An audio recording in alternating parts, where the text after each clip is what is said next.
Hello दोस्तों, स्वागत है आपका टेक्निकल अभिषेक यूट्यूब चैनल पे। मेरा नाम है अभिषेक। दोस्तों, आज की वीडियो का टॉपिक है how to find niche for your YouTube channel. तो दोस्तों, आज की इस वीडियो में आपको बताऊंगा कि आप कैसे अपने यूट्यूब चैनल के लिए एक अच्छा सा नीश ढूंढ सकते हैं। ठीक है, तो इससे पहले वीडियो को स्टार्ट करें, आप जल्दी से चैनल को सब्सक्राइब और बेल आइकन को प्रेस, क्योंकि इसी से हमारे आगे आने वाले वीडियोस के नोटिफिकेशन भी आपको मिलते रहेंगे। तो दोस्तों, चलिए शुरू करते हैं। ओके गाइस, तो अब हम समझते हैं कि YouTube के लिए एक अच्छा नीश हम कैसे ढूंढ सकते हैं। ठीक है, अब YouTube के नीश को जब हम ढूंढने के लिए बैठते हैं, ठीक है, हम जब रिसर्च करने के लिए बैठते हैं, तो वहां पर हमारा जो मेन फोकस, जो सबसे पहला जो फोकस रहता है ना, वो हमेशा हमारे इंटरेस्ट पे ही रहता है। ठीक है, कि हमारा किसमें इंटरेस्ट है। अगर आपका उस पर्टिकुलर नीश में अगर आपका इंटरेस्ट नहीं होगा जिस पर आप चैनल स्टार्ट करने वाले हो, तो आप उस चैनल को लंबा नहीं चला पाओगे। आप मुश्किल से 10, 20, 30 वीडियो डाल पाओगे और उसके बाद आपके जो टॉपिक है वो खत्म हो जाएंगे। आपके पास जो वीडियो के टॉपिक्स होंगे वो खत्म हो जाएंगे। ठीक है, आप उसे आगे नहीं ले जा पाओगे। ये सिर्फ वीडियो के केस में नहीं है, ये अगर आप एक ब्लॉग भी शुरू करते हो, आप कुछ भी शुरू करते हो, तो उस केस में आप अगर उस नीश में इंटरेस्टेड नहीं हो तो आपके टॉपिक्स खत्म हो जाते हैं। ठीक है, तो सबसे पहला जो हमारा मेन फैक्टर जो रहता है वो रहेगा कि क्या आप जो नीश ढूंढ रहे हो या फिर आप जो नीश को सेलेक्ट करके बैठे हो, क्या उस नीश में आपका इंटरेस्ट है। अब कई बार हमें ऐसे नीश लेने पड़ते हैं जिसमें हमारा इंटरेस्ट नहीं होता है। ठीक है, अब ये चीज तो बिल्कुल ही अगेंस्ट चली गई हमारे रूल के। सभी लोग बोलते हैं कि आप वही नीश लो जिसमें आपका इंटरेस्ट है, तभी आप बोर नहीं होगे। गाइस देखो, लाइफ में हर चीज हमेशा इंटरेस्ट के बेस पे हम नहीं कर सकते। ठीक है, अगर आपका इंटरेस्ट शायरियों में हो, ठीक है, और आप शायरियों के लिए एक चैनल स्टार्ट कर दो और आपका चैनल मोनेटाइज हो जाए, आप कुछ नहीं कमाओगे। गारंटी है मेरी, आप कुछ नहीं कमाओगे। ठीक है, अब डेफिनेटली हो सकता है कि आपका एक अच्छा खासा फैन बेस बन जाए। ठीक है, और अब YouTube से कोई ज्यादा अर्निंग नहीं कर पाओगे। अब आप ये सोचोगे कि एफिलिएट मार्केटिंग कर लेंगे। शायरियों में कौन सी एफिलिएट मार्केटिंग होती है? नहीं हो सकती। ठीक है, तो वो नहीं कर सकते। हाँ, ऐसा नहीं है कि नहीं होती है, पर उस लेवल पर नहीं होती है जिस लेवल पर, मतलब आपको कन्वर्जन इतना कम देखने को मिलेगा कि आप सोचोगे कि इससे बढ़िया तो कुछ और ही कर लेते हैं। ठीक है, अब आप कॉमेडी चैनल स्टार्ट करोगे अगर आप, जिसमें आपको हो सकता है इंटरेस्ट हो और आप अच्छी कॉमेडी कर सकते हो, तब तो डेफिनेटली आपको यूट्यूब से कुछ मिले ना मिले, अब किसी अलग तरीके से आप पैसा कमा लोगे। ये डेफिनेटली ये हो सकता है। अब गाइस, यहां पर जब हमें इंटरेस्ट के बाहर जाके कोई काम करना पड़ता है, वो उस केस में करना पड़ता है जब हमें ज्यादा रेवेन्यू बनाना हो। ठीक है, अब ये एक अलग सेक्टर है, ये एक अलग सोच है, अलग स्ट्रैटेजी होती है। ठीक है, जिसको कुछ हद तक मैं भी फॉलो करता हूं। ठीक है, मैं हमेशा ये नहीं सोचता हूं कि मुझे इस टॉपिक में मेरा इंटरेस्ट होना चाहिए तभी मैं ये काम करूंगा। देखो, हर टॉपिक एक अलग ऑडियंस के लिए होती है ना। कुछ ऑडियंस जो है, मैं समझ सकता हूं कि कॉमेडी वीडियोस देखने में इंटरेस्टेड होंगे, कुछ ऑडियंस डांस देखने में इंटरेस्टेड होंगे, कुछ गाने सुनने में इंटरेस्टेड होंगे। लेकिन ये जो ऑडियंस है, इनको ही मुझे फॉलो करना है, इनको ही मुझे टारगेट करना है, ऐसा तो नहीं है ना। मैं ऐसे ऑडियंस को भी टारगेट कर सकता हूं जो कि कुछ अलग काम करना चाह रहे हैं। मतलब फॉर एग्जांपल, जैसे अगर मेरा कोई चैनल है डिजिटल मार्केटिंग का, ठीक है, तो मैं डिजिटल मार्केटिंग के वीडियो ज्यादा बेटर बना सकता हूं क्योंकि मेरा इंटरेस्ट उस चीज में है, और ऐसे बहुत सारे लोग हैं जिनका इंटरेस्ट डिजिटल मार्केटिंग में है, तो मैं उन लोगों के लिए चैनल बना सकता हूं।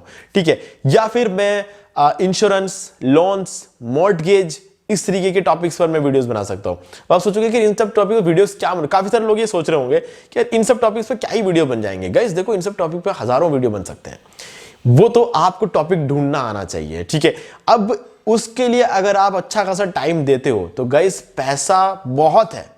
अगर आप लोन्स को लेके चलो, मॉर्टगेजेस को लेके चलो, इंश्योरेंस को लेके चलो, तो बहुत ज्यादा पैसा है इन टॉपिक्स पर। शेयर मार्केट को लेके चलो, इस पर बहुत पैसा है। ठीक है, तो डिजिटल मार्केटिंग को ही ले लो। सालों से जो भी लोग डिजिटल मार्केटिंग का चैनल बना रहे हैं, उनको बहुत पैसा मिल रहा है। क्योंकि क्या रीजन क्या है? क्योंकि डिजिटल मार्केटिंग एक ऐसा टॉपिक है जहां पर पैसा बहुत खर्च होता है। पैसा खर्च होने का मतलब ये होता है कि डिजिटल मार्केटिंग के लिए टूल्स बहुत बनते हैं। ठीक है, अब जहां पर टूल्स बहुत बन रहे हैं, मतलब डिजिटल मार्केटिंग जो लोग कर रहे हैं, उनको उन टूल्स की जरूरत पड़ेगी। तो अगर उन टूल्स पर या फिर उन टूल्स से रिलेटेड कुछ भी काम अगर मैं करता हूं अपने चैनल पे, मतलब उस टूल्स को यूज करना सिखाता हूं या फिर नहीं भी सिखाता हूं, तो उस केस में भी मेरे वीडियोस पर उन टूल्स का ऐड आएगा। क्यों? क्योंकि डिजिटल मार्केटिंग जो लोग सीख रहे हैं मेरे वीडियोस के थ्रू, उनको उन टूल्स की जरूरत पड़ सकती है। तो जो लोग वो टूल्स बेच रहे हैं, वो मेरे वीडियोस पर भी उसका ऐड रन करेंगे, तो मुझे उसका पैसा मिलेगा। ठीक है, आप लोग बनाओगे तो आपको उसका पैसा मिलेगा, सब में वो पैसा बढ़ता रहेगा। ठीक है, लेकिन मिलेगा जरूर, क्योंकि बहुत सारे टूल्स हैं, हजारों डॉलर्स के टूल जो है बिक रहे हैं। ठीक है, तो ये एक बहुत बड़ा फैक्ट होता है। अब ये तो कुछ भी नहीं है। अब अगर हम देखें डिजिटल मार्केटिंग, तो उस नजर से अगर हम देखें तो डिजिटल मार्केटिंग तो कुछ भी नहीं है जब बात आती है लोन्स की, मॉर्टगेज की, इंश्योरेंस की और शेयर मार्केट की। चलो शेयर मार्केट भी मैं मानता हूं कि एक बार कुछ भी नहीं है, लेकिन जब हम बात करते हैं मॉर्टगेज, लोन्स और इंश्योरेंस, यहां पर गाइज बहुत मोटा पैसा है। मैं कह रहा हूं, मजाक नहीं कर रहा हूं, बहुत मोटा पैसा है। इंश्योरेंस, लोग, हजारों लोग जो है इंश्योरेंस ले रहे हैं, बहुत सारे अलग अलग फील्ड में इंश्योरेंस ले रहे हैं। Bike insurance, car insurance, health insurance, term insurance, बहुत कुछ है जो लोग ले रहे हैं और हर रोज ले रहे हैं, लाखों की गिनती में ले रहे हैं। ठीक है, अब लोन्स को ही ले लो, बहुत सारे ऐसे प्राइवेट कंपनीज है जो लोन्स देते हैं। ठीक है, और मॉर्टगेजेस, जो लोन घर खरीदने के लिए लिए जाते हैं उनको मॉर्टगेजेस बोलते हैं। तो यहां पर भी बहुत ज्यादा पैसा इन होता है। ये लोग जब एड रन करते हैं ना, इनके एक एड पर एक क्लिक भी अगर हो गया ना तो 1000 से 2000 रुपए तक का एड होता है। इतना महंगे एड्स रन होते हैं क्योंकि ये सेक्टर ही बहुत महंगा है यार। मतलब आप सोचो कि एक बंदा जो रियल एस्टेट में काम करता है तो वो क्या करता है, मतलब वो एक जमीन को या प्रॉपर्टी को जब वो बेचता है तो उसको जो पैसा उसमें से मिलता है ना, वो लाखों में है। ऐसा नहीं है कि हमने एक प्रोडक्ट बेचा, हम 100 रुपए का था, हमने 200 में बेच दिया तो हमें 200 मतलब 100 रुपए का प्रॉफिट मिला, ऐसा नहीं है। वहां पर 1 करोड़ का घर 1 करोड़ और 1 करोड़ 5 लाख रुपए में बिक गया ना, तो 5 लाख रुपए इस बंदे का कमीशन रहता है। ठीक है, तो 5 लाख रुपए कमीशन मिल रहा है। तो रियल एस्टेट वाले लोग भी जब अपना एड रन करेंगे ना, तो एक एड पे क्लिक करने के 2000 रुपए तक वो एड लगा देते हैं। क्यों? क्योंकि जब मिलेगा ना तो लाखों में मिलने वाला है ना। तो उस चीज का फर्क पड़ता है। कभी कभी कोई कोई लोग तो 8-10 करोड़ भी रियल एस्टेट से कमा जाते हैं एक ही एक डील करके। ठीक है, तो वहां पर 1-2 हजार रुपए का एड रन करना, एक क्लिक पे 1-2 हजार रुपए देना कोई बड़ी बात नहीं है। दिन के अगर 10 क्लिक भी आ गए तो 20,000 रुपए चले गए, दिन के अगर 100 क्लिक भी आ गए तो 2 लाख रुपए चले गए। तो मतलब इससे ज्यादा नहीं खर्च होने वाला है उनका। ठीक है, तो 2 लाख रुपए अगर एक दिन में 2 लाख रुपए जितना अगर एड रन करता है कोई बंदा, तो वो कोई ना कोई तो उसमें कन्वर्ट हो ही जाएगा, या फिर कोई ना कोई लीड तो जनरेट हो ही जाएगा।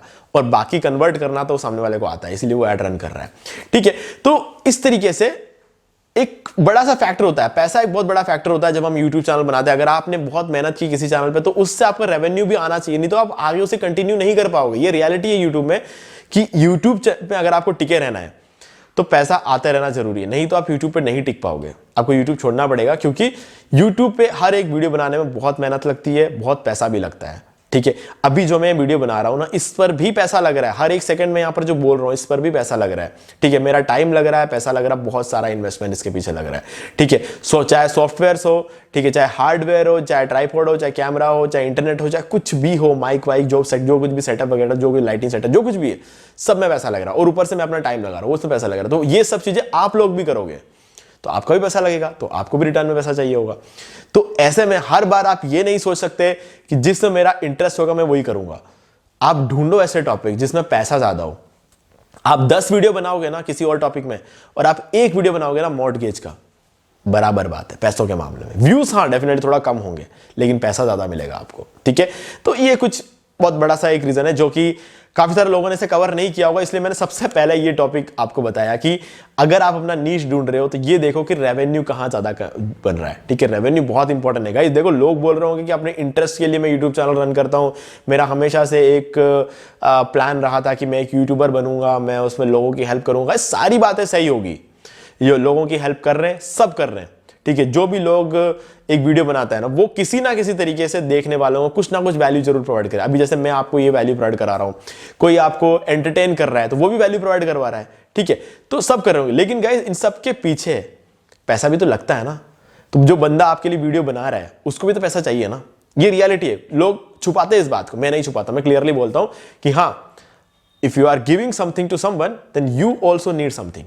ठीक है, तो ये जो चीज होती है ना, ये बहुत ही ज्यादा जरूरी है, नहीं तो आप एक सर्वाइव नहीं कर पाओगे इस एनवायरनमेंट में। यहाँ पे बहुत कंपटीशन है, तो आपको इस चीज का ध्यान रखना है कि जब आप अपना नीश सेलेक्ट करो तो आपको पैसा मिले, नहीं तो आप ये फील्ड छोड़ दोगे, 9 से 6 की जॉब करोगे आप। ठीक है, मेरे हिसाब से तो वही फिर बेटर है अगर आप उस तरीके से सोचते हो तो। ठीक है, तो चलिए, ये एक बहुत बड़ा फैक्टर हो गया।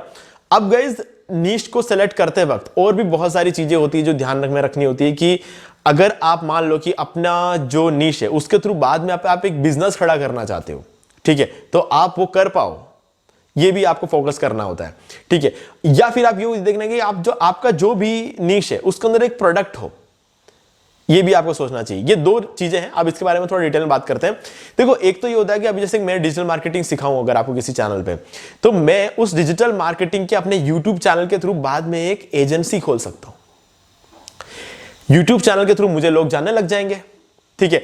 फिर मैं अपने उस ब्रांडिंग की हेल्प से एक एजेंसी खोल दूंगा डिजिटल मार्केटिंग की, जिससे क्या होगा, वहां पर मैं डिजिटल मार्केटिंग के सर्विसेज बेच सकता हूं। तो लोग देखेंगे कि ओके, ये बंदा 4-5 सालों से डिजिटल मार्केटिंग सिखा रहा है, इसके इतने सब्सक्राइबर्स है, इसके वीडियोस पर व्यूज आते हैं, लोग देखते हैं, कमेंट्स करते हैं, ठीक है। तो मतलब इस बंदे पे भरोसा किया जा सकता है, तो इसके एजेंसी में हम जाके पैसा दे सकते हैं, ये हमें डिजिटल मार्केटिंग करके देगा, ठीक है।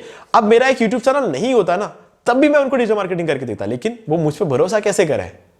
मेरा चैनल अगर नहीं हो तो, अब मेरा चैनल है तो मुझ पर आराम से भरोसा कर सकते हैं और मैं उनको अच्छा सर्विस भी दूंगा, ठीक है। तो अब ये एक चीज होती है कि आप अपने YouTube चैनल को एक बिजनेस में कन्वर्ट कर लो। अब अगली चीज जो मैंने बताई, आपके नीश में एक प्रोडक्ट होना चाहिए। प्रोडक्ट कैसे?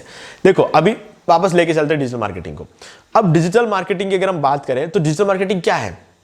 इसके अंदर SEO होता है, SCM होता है, ठीक है। इसमें क्या होता है, SEO में क्या होता है कि हम फ्री में वेबसाइट्स को रैंक कराना सीखा। अब फ्री में कुछ नहीं होता है, रियलिटी में फ्री में कुछ नहीं होता है, लेकिन SEO में डायरेक्ट पैसा कहीं भी नहीं लगता है। SEO करने के लिए कुछ टूल्स की जरूरत होती है, वो टूल्स का पैसा लगता है, लेकिन SEO करने के लिए कुछ अलग से पैसा नहीं लगता, उसमें खाली दिमाग लगता है, दिमाग और थोड़ा सा मेहनत लगती है, ठीक है। कुछ फ्री टूल्स है, कुछ पेड टूल्स होते हैं। जो फ्री टूल्स होते हैं उनकी अपनी लिमिटेशंस है, तो उसके लिए पेड टूल्स भी बने हुए हैं। अब SEMrush एक बहुत ही कमाल का टूल रहता है डिजिटल मार्केटिंग फील्ड में, ठीक है। तो SEMrush टूल का एक महीने की कॉस्टिंग रहती है $119, है ना। तो डिजिटल मार्केटिंग में ये टूल है, तो मुझे पता चल गया ओके, एक प्रोडक्ट है। अब मैंने ये नीश शुरू कर दिया। या फिर आप ये मान के चलो कि मैं फोटोग्राफी का मेरा नीश है, मैं इसके अंदर आपको फोटोग्राफी सिखाता हूं, वीडियोग्राफी सिखाता हूं, ठीक है। तो अब इसके अंदर फोटोग्राफी में क्या है, मोबाइल से लेकर DSLR, एक्शन कैमरा, हर एक चीज इसके अंदर आता है, ठीक है। अब लाइट सेटअप सब कुछ है इसमें। वीडियो की बात करें, माइक आ जाता है, DSLR आ जाता है, मिररलेस कैमरा आ जाता है, फोन आ जाते हैं, ठीक है। और अगर हम देखें GoPro, एक्शन कैमरास होते हैं वो आते हैं, आईफोन, बहुत सारे प्रोडक्ट्स है यार इसमें, ठीक है। तो ये एक अच्छा नीश रहता है क्योंकि इसमें अंदर एक प्रोडक्ट है। अगर बाद में मैं एफिलिएट मार्केटिंग करना चाहूं तो मैं कर सकता हूं, क्यों? क्योंकि इस नीश में प्रोडक्ट है। अब देखोगे रिव्यू चैनल्स जो होते हैं, जो प्रोडक्ट्स का रिव्यू करते हैं, उनके हर वीडियो में प्रोडक्ट है, अलग अलग प्रोडक्ट है, ठीक है। तो ये एक अच्छी बात रहती है कि आपके अर्निंग सोर्स शुरू से ही बन गए। अब यहाँ पे क्या क्या अर्निंग सोर्स है मैं आपको बताता हूँ। एक तो एडसेंस के थ्रू जो अर्निंग होगी वो तो होगी होगी, एफिलिएट मार्केटिंग के थ्रू जो अर्निंग होगी वो तो होगी होगी, बिजनेस बनाना चाहते हो बाद में तो वो भी हो जाएगा, क्योंकि आप डेफिनेटली फोटोग्राफर है तो आप फोटोग्राफी कहीं ना कहीं तो कर रहे होंगे और लोग देखेंगे कि ओके, इस बंदे ने अच्छा इस यूट्यूब चैनल पे ये फोटोग्राफी सिखाता भी है, मतलब ये बहुत तगड़ा बंदा है, इसके यहाँ पर फोटोग्राफी। तो जो बड़े बड़े सर्विसेज जब होते हैं ना शादियों के वगैरह टाइम पे, ठीक है, pre wedding photography, post wedding photography, ठीक है, तो ये सब चीजें जो है कराने के लिए लोग आ सकते हैं, तो हमारा एक बिजनेस बन जाता है। अब एफिलिएट मार्केटिंग भी हो गया, यूट्यूब की अर्निंग भी हो गई, बिजनेस भी हो गया, ये सारी चीजें तो हो गई। अब इसके बाद आता है स्पॉन्सरशिप। अब डेफिनेटली मैं एक वीडियो मतलब बनाना सिखा रहा हूं, फोटो बनाना सिखा रहा हूं, फोटो खींचना सिखा रहा हूं, तो क्या कर रहा हूं मैं इन सब चीजों में, एक कैमरा यूज कर रहा हूं, ठीक है। अब मैं एक कैमरा हो सकता है यूज कर रहा हूं, अब उस कैमरा का एक नया मॉडल निकला होगा, ठीक है। अब जब वो नया मॉडल निकला तो जो कंपनी होगी, जैसे मान लो कि मैं cannon M50 Mark II use कर रहा हूं, ठीक है। अब वो कैनन वाले एक नया कैमरा निकालेंगे तो वो लोग मुझसे अप्रोच करेंगे, बोलेंगे कि हमने एक नया कैमरा निकाला है, ठीक है, लॉन्च किया है, तो आप इसको लो, यूज करो और इसका एक रिव्यू वीडियो बना दो। तो उस एक रिव्यू वीडियो के लिए मुझे कोई 10,000, कोई 20,000, कोई 50,000, कोई 1 लाख ऐसे दे सकते हैं डिपेंडिंग ऑन व्यूज, ठीक है। तो ये स्पॉन्सरशिप के थ्रू भी मैं अर्निंग कर सकता हूं। तो ये सब चीजों को आपको ध्यान रखना अपना चैनल स्टार्ट करने से पहले। एक बार अगर आपने स्टार्ट कर दिया, मेहनत कर ली उस पर और उसके बाद आप सोचोगे अरे यार इसमें तो प्रोडक्ट था ही नहीं, वहां दिक्कत हो जाएगी। तो इसलिए आपको चैनल स्टार्ट करने से पहले इन सब चीजों के बारे में सोचना चाहिए, ठीक है। तो इन सब चीजों को ध्यान में रखते हुए आपको अपने चैनल के नीश को ढूंढना है। क्लियर? तो गाइज अगर आपको ये वीडियो अच्छा लगे तो वीडियो को लाइक जरूर कर दें, और कुछ भी डाउट है तो हमसे कमेंट करके पूछ सकते हैं, और वीडियो पसंद वीडियो को लाइक करके सब्सक्राइब करके बेल आइकन जरूर प्रेस कर लें, क्योंकि इस तरीके की वीडियोस में आगे भी आपको देता रहूंगा। तो दोस्तों आज की वीडियो में सिर्फ इतना ही, देखने के लिए आपका बहुत बहुत धन्यवाद। तो दोस्तों मैं उम्मीद करता हूं कि आपको ये वाला वीडियो अच्छा लगा होगा, और अगर अच्छा लगा तो वीडियो को लाइक कर दें, चैनल को सब्सक्राइब कर लें और बेल आइकन को जरूर प्रेस कर लें, क्योंकि इसी से हमारे आगे आने वाले वीडियोस की नोटिफिकेशन भी आपको मिलते रहेंगे। तो दोस्तों आज की वीडियो में सिर्फ इतना ही, देखने के लिए आपका बहुत बहुत धन्यवाद।